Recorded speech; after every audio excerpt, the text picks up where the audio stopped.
You remember the Animus, the machine we used to unravel genetic memories and relive the lives of our ancestors? First, you were Altair, a stoic 12th century assassin from the Holy Land.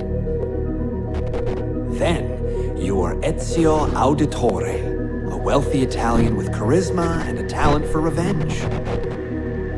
So, what do you three have in common?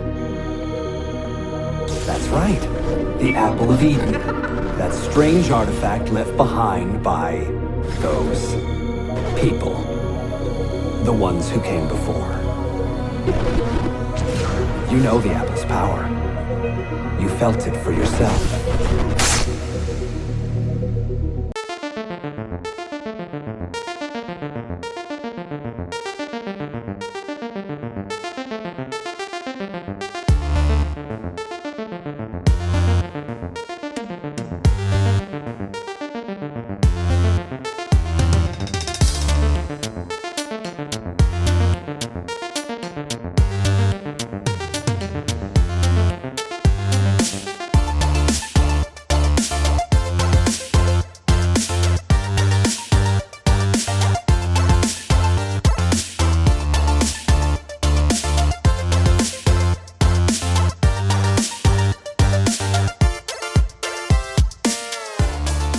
And welcome back to Furidashi Pod. I am Lauryn Ash, here with the lovely Nicholas. Yay!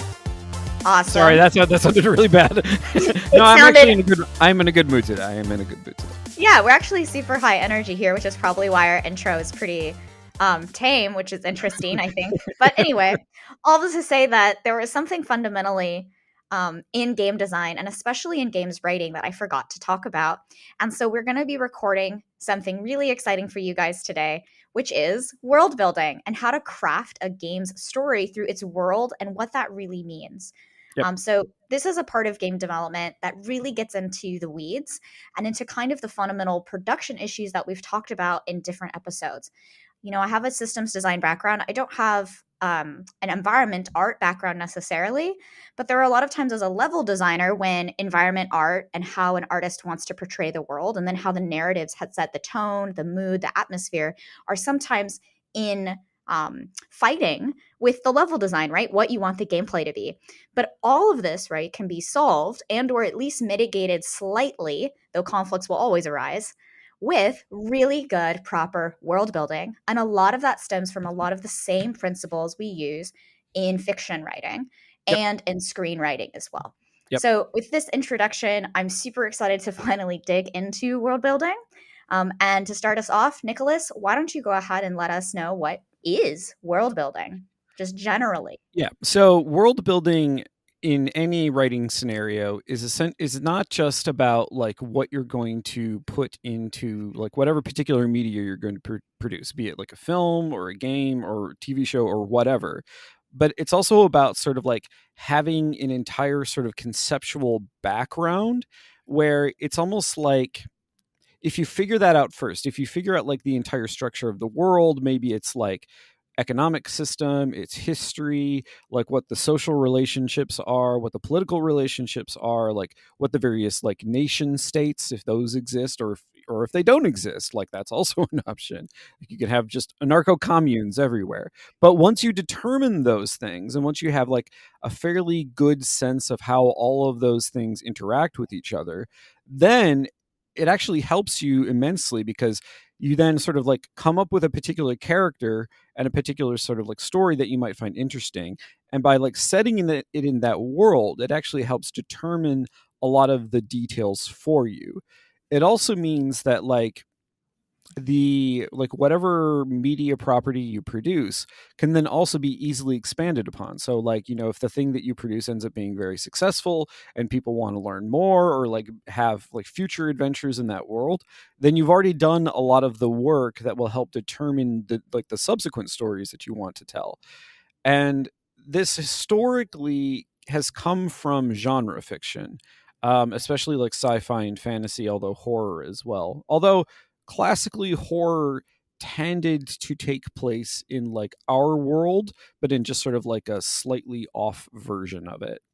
Whereas sci-fi and fantasy typically had to reimagine completely different worlds because precisely because they're not necessarily set in something that resembles the one that we're in. It might be sort of a future projection of our world, from like, say like 20 or 400 years in the future. But then in fantasy cases, like, you definitely have significant alterations. And so you need to have a clear understanding of how all that works. And then, just to sort of put a cap on this, the way this then historically worked its way into video games was especially through like tabletop role playing.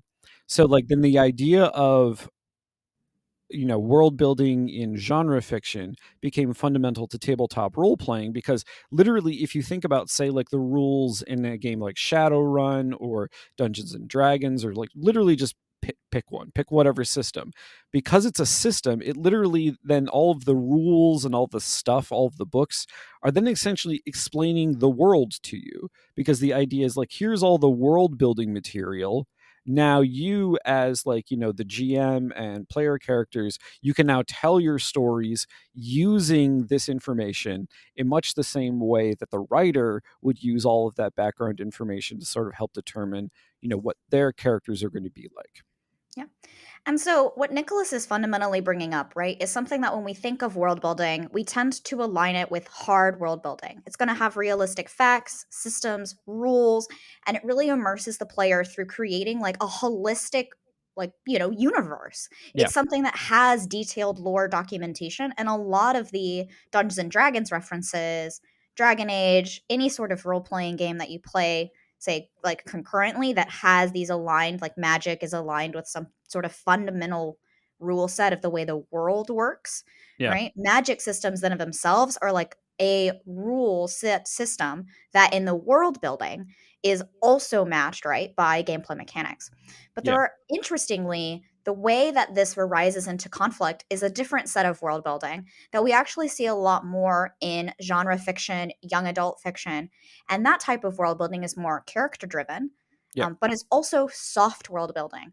And that doesn't have quite a rule set or mechanics or, say, regulatory things. It's more about understanding and creating a mood, atmosphere, tone, and as you can already kind of see, is a little bit more artistic. You're not quite sure, say, why this illustration or this thing looks a certain way. Someone might just go, hey, it looked really cool to have a dragon coming out of a sword.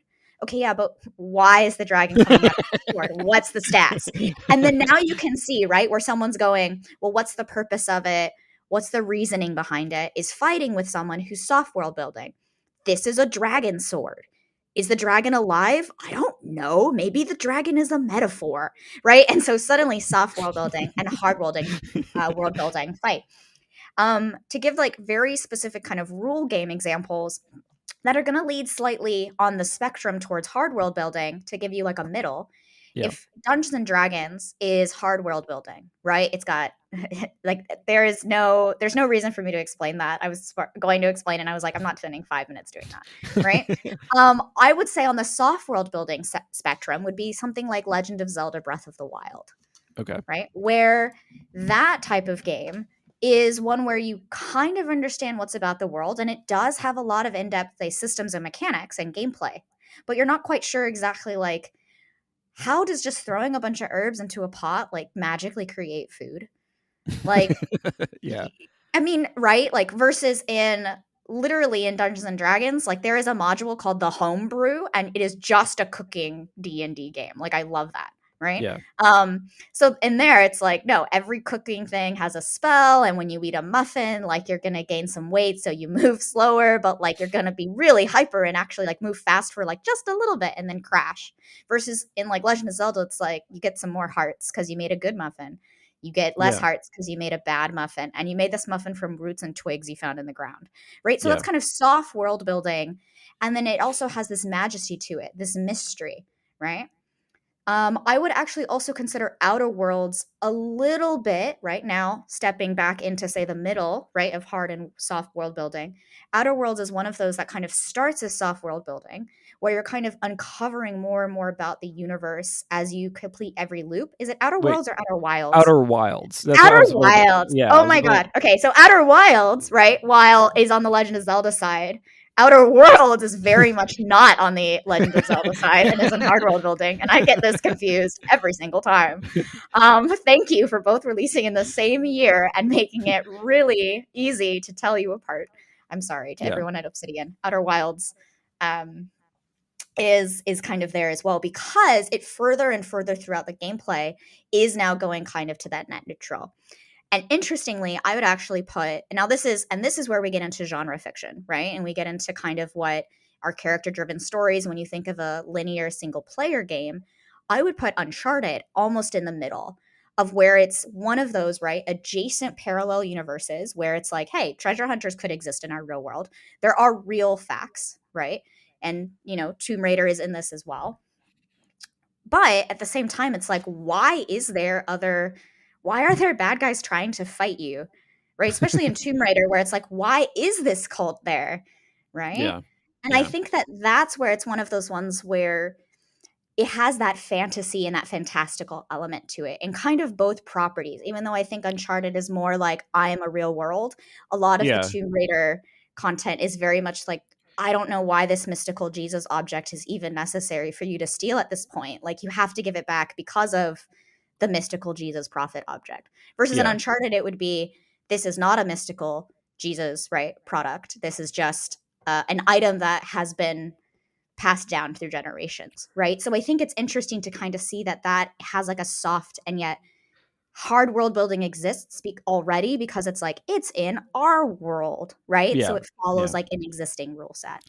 Well, yeah, and especially since in the case of both Tomb Raider, so Lara Croft and Nathan Drake are essentially both like versions of Indiana Jones, but they sort of emphasize like different aspects. So if you've never seen any of the Indiana Jones films, I'm sorry, because many of them, a couple of them are not very good, but many of them are very good. Where there and are, we're not talking about Indiana Jones Crystal Skull. We're talking about the Indiana Jones that was released I wasn't going to specifically call out Crystal Skull, but now that you did, yes, it is a bad movie. No. But sort of if you think about a movie like, say, maybe Temple of Doom. No, anyway, I can't remember with the Raiders of the Lost Ark. Yeah, Raiders of the Lost Ark. So in the Raiders of the Lost Ark, like, it takes place in a very specific historical time period. Like, there are literal fights with Nazis, but at the same time, there is this fantasy element in the search for the Ark of the Covenant. And the Ark of the Covenant, as is revealed later in the film, does actually have sort of magical properties to it. But what's interesting about it is that instead of inventing an entirely new like magical system that is divorced from like our human history, it actually uses something from the like collective human mythos. It uses a specific religious object that has its own like predetermined characteristics and so forth, and it sort of just kind of makes it a little bit more fantastic. So it's still very much grounded in the world that we all live in and in our history, but it just sort of like pushes one element a little bit more in the sort of fantastic direction. But in so doing, Lauren's right. Like, the hard world building is more or less determined by like existing historical record. Like, you know, Nazis were a thing that exists. Like, you know, the Second World War was a thing that happened, and using that as sort of a background, both like politically and socially for the film, then you're not coming up with that yourself. In the case of a game like Tomb Raider, it sort of takes that logic and pushes it a little further. It becomes a little bit more fantastical, and then it also, in the like the recent trilogy, there's what is the nefarious organization called? It's like Trinity or something like that. Yeah, it's Trinity. Yeah. So like now you're getting kind of like Illuminati / like secret society stuff that is, again, pushing things more in the fantastical direction. Yeah, and that's what's interesting, is that if we kind of step away from just like the analyzation of what exactly is world building and creating the spectrum of video games for you, like Tomb Raider with the organization like Trinity is very much taken right from the Mummy, the original Mummy with Brendan Fraser, which is amazing. Everybody go watch it. I'm also very pleased to note that when you rewatch it, you will notice that it is quite actually very feminist. It is a great movie. And even though it has like very machismo tropes, it very much does not fall in line with like, but woman is sidekick to man. Well, yeah, Um, no, and the yeah, yeah, macho yeah. dudes in the film are very corny, and so And they're very it's corny and goofy. It's not like, oh, this is very serious. This is what men are supposed to be like. yeah, no, exactly. Which Yeah. so it's great. Just have to call that out there because like I have an agenda. Um, yay. Okay. Everyone asked Lauren about her feminist agenda. Yep. All right. Now that I have caffeinated a little bit after that as a little celebration. Yeah. No, what's interesting is that like Tomb Raider definitely, if we look at genre fiction, we look at movies as well as books. I think for me, I personally believe if you're creating a game to read a lot, because a lot of the work that you're going to be doing for world building is going to be more textual and written before it is going to be put into a screenwriting format. But Yeah. and just because it's like that would be helpful for me, but I Yeah. also rely more on the hard world building side, right? Even though soft world building is probably my forte, just because it's just character dialogue.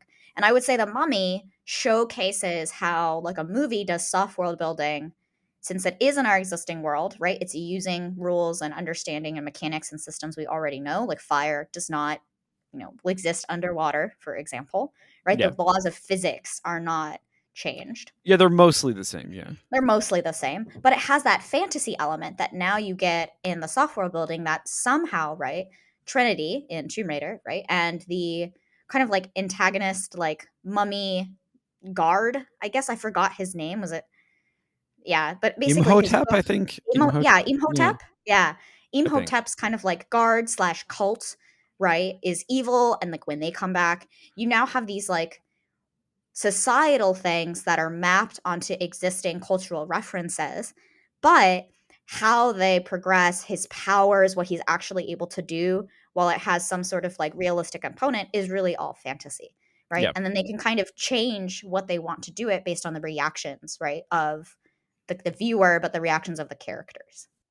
Well, not only that, but also like there are even some ways in which you can sort of give a almost logical cast to things that seem fantastic. And so a really good example of this is Stargate, where like the powers of the Egyptian gods are then essentially just like a really advanced alien civilization and its technology. And its technology, works according to like, the laws of physics, but it's just assumed that like their technological capabilities are just far more advanced than the human beings that they first encountered on planet Earth. And so like you can actually sort of go back. It's weird. There is this kind of interesting interplay between the fantastical and the realistic, where you can sort of like vacillate between the two of them, and a lot of really interesting worlds do that. And yeah. Yeah, and this actually makes me want to spend a little bit of time changing the script a bit before we go straight into how to kind of like writing in games and looking Yeah. how genre fiction is. You bringing up the Egyptian gods as kind of like advanced alien technology reminds me of a very popular franchise that did the same thing, but with the Greek gods. That franchise is Assassin's Creed. Yeah. And this is actually a really good point of an example where your soft world building, when you try to impose a hard world building aspect to it, can leave your players feeling frustrated and not understanding of the overall world's story. Yeah. Because Assassin's Creed is one of those where it takes place in the real world, it takes place in the past. And the connecting factor is this immersive virtual reality technology known as Yeah. the Animus. Yeah. And that one in of itself is like, wow, it's the Animus was VR this whole time. And it is. If you didn't know that it was VR while you're playing the game and you're like, it's the Animus. That's literally revealed in the very first Assassin's Creed games. It really, no, it is. But like, honestly, I will think that for some people listening, it might be the first time they hear it described in such kind of like hard real world terms. Yeah. Because especially when the game came out, it wasn't like, welcome to Animus, our VR technology. Yeah. Like, blah blah blah, Meta, Quest, Oculus, la la la. It was very much just like, this is the Animus. The Animus is that type of character and like building is very soft world building, right? Yeah. It's very, we're not going to tell you it's virtual reality. We're going to tell you it's the animus because in this world, VR does not exist. The animus exists, right? It's not a Yeah. commercial product. Yeah. Or it's not in the first Assassin's Creed, and then it becomes Yeah. commercial product in Assassin's Creed 4, and then, oh my god. Anyway, but that's what I'm trying to say, right? Is that then the more world building you put into a project, if you remember, after Assassin's Creed 1, 2, 2.5, 2.25, and 2.5, and then 3, that was like Revelations and Brotherhood in Yeah. reverse order. Um, After those 3, and these alien, it's all been alien technology, like there's all of these things, and we always had hints of it with the foreshadowing. The way that game ended, and then the way the subsequent franchises have moved on from that, very much became a try to hard world build that now everyone's an employee, Yeah. everybody's an assassin in the real world, everyone's stealing this technology, anyone can use this technology, look, the world's going to end again. And it tried to raise the stakes in a way that didn't match the original world building. Yeah. Right. So I think for some, in some interest, right, it's when you are crafting a video game world, you have to recognize how much is too much world building, right? How many rules that are honestly fiction rules, right? Contextual rules for the Yeah. mechanics and systems that you have Yeah. create too much, say, story for your game and not enough narrative. Yeah. Well, yeah, because the thing is, if you get too into the weeds when it comes to hard world building, like changing literally everything about the way the world works, you can kind of get yourself stuck in weird ruts because in order to tell a story, you want to have a certain degree of flexibility. In other words, if a particular something that you're working on isn't necessarily like it's not quite gelling or like people are just not that interested, you want to have the flexibility that you can then go back and make significant alterations to sort of like the narrative flow. But if you sort of over determine everything, that is going to be much harder to do. So I mean, it's almost better to think of it kind of like in historiographic terms, where you have sort of like broad outlines of things that have happened, or you have sort of like a broad conception of how particular things like work, say economically or socially, but you don't want them to be too nailed down. Because and also you want to leave yourself the freedom to like you know even people within ours, like we I mean, under capitalism, like there are certain expectations of like economic behavior and so forth, but even within that system there are people who openly antagonize it and work against it. So you also want to leave yourself the flexibility to realize that like the way the world system works isn't totally determinative. Like people can react to it in different ways. They can go along with it, they can work against it, they can manipulate it. Like you have to leave yourself that kind of space to do those things. And I think one of the best examples of where this can go wrong is with like magic systems in fantasy. You don't want your magic, because one of the reasons why I think that sometimes like secondary media made out of say like D&D kind of just don't work is because of the fact that like D&D's magic system is hyper determinative. Like both for like for sorcerers, for warlocks, for wizards. It's very specific, it's very precise. It has a lot of really sort of like naughty rules that you have to sort of work around. And then when you try to create a story out of that, as Lauren is saying, you can find yourself in a situation where you're sort of overly constrained by the rules of the system and of the world that has been built up around that. And I think what's interesting for magic systems, especially if you look at genre fiction, right, Yeah. is that we've both been watching this amazing show called Alchemy of Souls, and I have not actually seen the end. So we're not going to talk about Alchemy of Souls from a plot or like a world building standpoint Yeah. necessarily, but we will talk about its magic system because it is a magical like Yeah. show and it is about using magic. And what's Yeah. interesting is unlike in the West where sorcery is considered something for like the male, a sorcerer studies all of these things. Sorcery in the Alchemy of Souls world is actually evil. It is a Yeah. bad thing, and Yeah. magic is the good thing. And so Yeah. I'm bringing this up because when I talk about, say, magic and Harry Potter, right? Both of these have a very kind of like soft magic system. In Yeah. Alchemy of Souls, you have to go through the different elements to progress. And the first element, I think, is wind. And then the second element is water. No, I think it's the other way around. I think Or water is was it the other way first. around? Yeah. Well, no, because Yeah. water, Chisu is the I create the water. Oh, yeah, yeah, yeah. Okay, Yeah. no, you're right. You're right. You're right. Okay. So, right, so you're going through the elements kind of like in this linear fashion, right? So there is a little bit more of a like system, but how they do it, how long it's supposed to take people, right, are all kind of like malleable and they change it throughout the show. But in Harry Potter, right, it's kind of more of it's a hard magic system with soft world building elements. So you Yeah. all go to this school to study in order to use magic. Some people that are born wizards can't use magic, right? Everyone else is a non-magic user, Yeah. right? And if you do, you have to get trained. Otherwise your magic, I don't know, stagnates or goes crazy or something. You can't But we control don't it. You can't you really can't do control anything it. with it. Yeah, Yeah. you can't do anything with it. You have to learn to Yeah. channel it. So there's this like hard system to it, but like you can learn how to set something on fire before you do water, right? Apparently everyone knows the spell to kill somebody, but like it's so corrosive to your soul that like it'll kill you. Like you know what I Yeah. mean? Like it destroys a piece of your soul. But Yeah. it's not really clear, right? Like does it destroy a piece of your soul? Like it's kind of implied cuz killing is a sin, right? Yeah. So it's implied, but like we're not really sure. And then we're like, well, is there a wizard prison? Because there is wizarding prisons like Guantanamo, but we don't just see like, oh, you stole someone's purse with your magic kind of prison. So Yeah. like, Yeah. do wizards? Yeah, you see, so like you're actually increasing the imagination. And when I think of these two properties, right, I think for me that it is really easy to see why there is so much Harry Potter fan fiction because the possibilities are kind of endless. You easily can see yourself as a student in this world, Yeah. right? And you can create like original characters, you can create stories. I mean, the whole Pottermore thing was huge. Like that in of itself is like the fan fiction game, right? Yeah. And that's kind of what that type of world building does. In the other hand, right?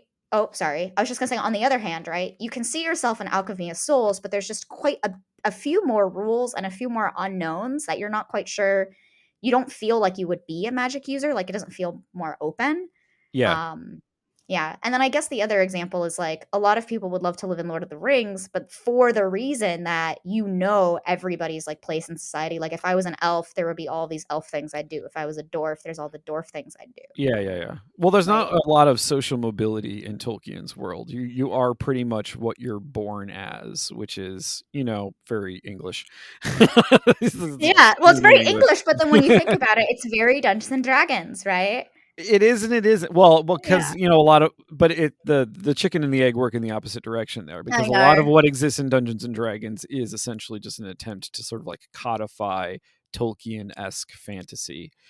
But the thing is, so I'm actually glad that you brought up Alchemy of Souls, even because I hadn't thought of this. But one of the things that's really interesting about that world does go back to something that I was saying earlier.